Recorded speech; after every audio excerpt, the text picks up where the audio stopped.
이방 세계 최초의 교회라고 불리는 안디옥 교회는 폭발적인 부흥의 역사가 일어났습니다.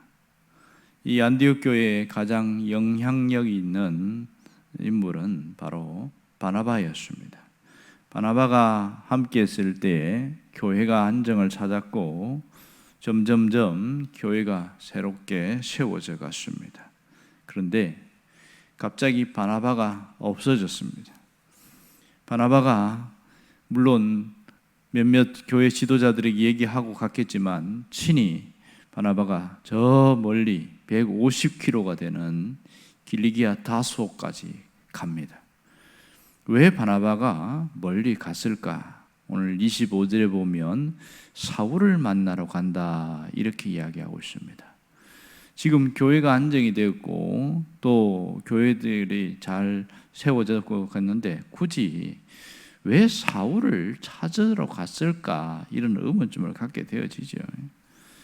여러분, 교회가 세워지면 평신도 지도자들 훨씬 많습니다. 그러니 그분들 통해서 또 교회 일을 할 수 있는 일들이 영향이 충분히 감당이 되거든요.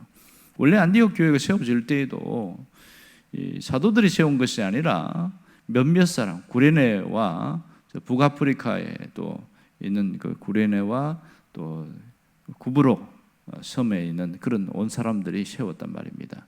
그렇다면 이러한 사람들이 충분히 교회에서 활동할 수 있는데 굳이 사울을 찾으러 간 이유가 뭘까 하는 겁니다.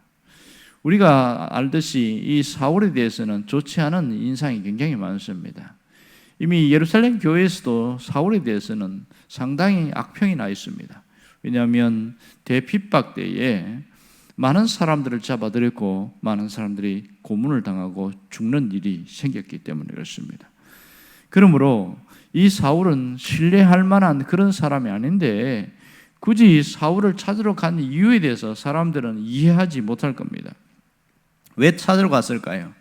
바나바가 이 사울을 데리고 오려고 하는 그런 의도를 갖고 갔습니다. 그렇다면 여러분 생각해 보세요. 한 교회에 담임 목사가 둘이 되면 어떻게 될까요?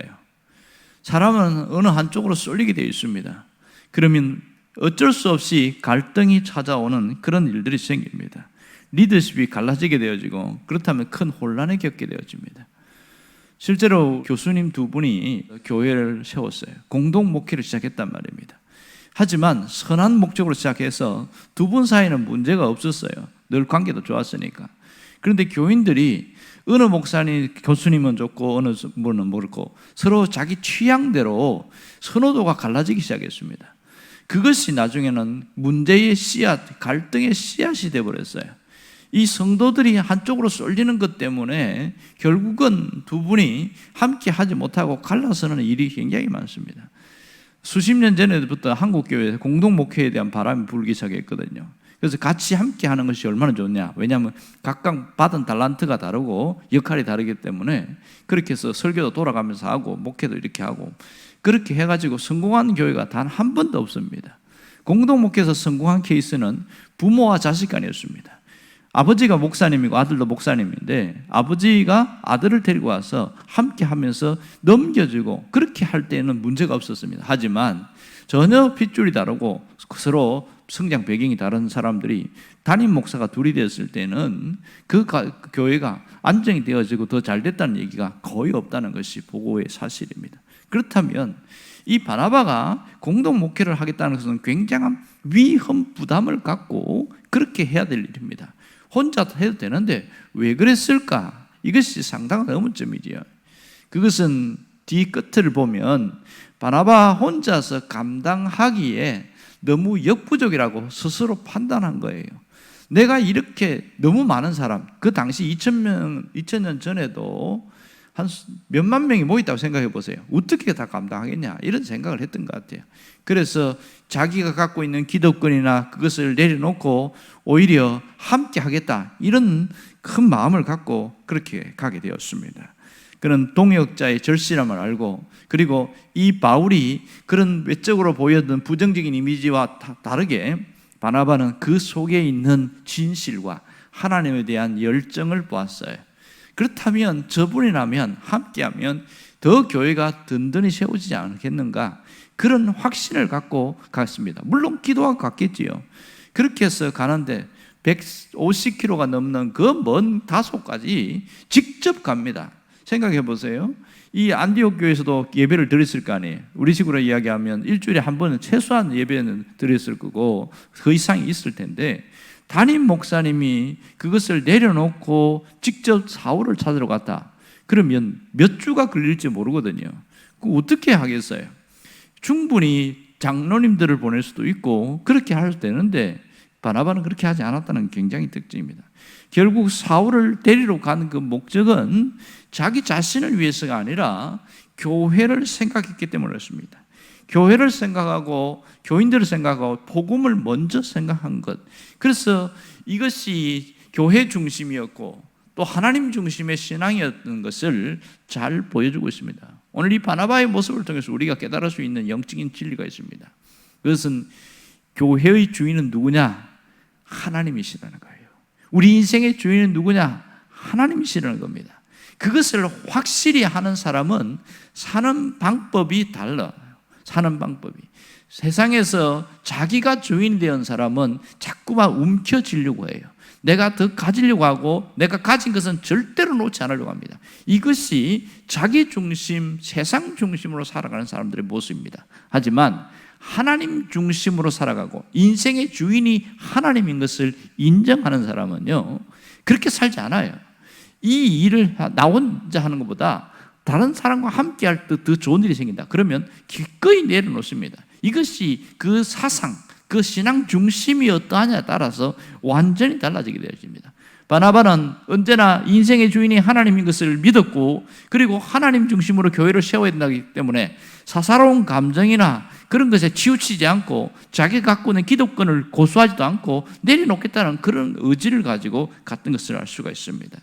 여러분, 우리가 이 땅을 살면서 늘 변하지 말아야 될 하나의 신앙이 있습니다. 그것은 인생의 주인은 하나님이시다는 신앙입니다.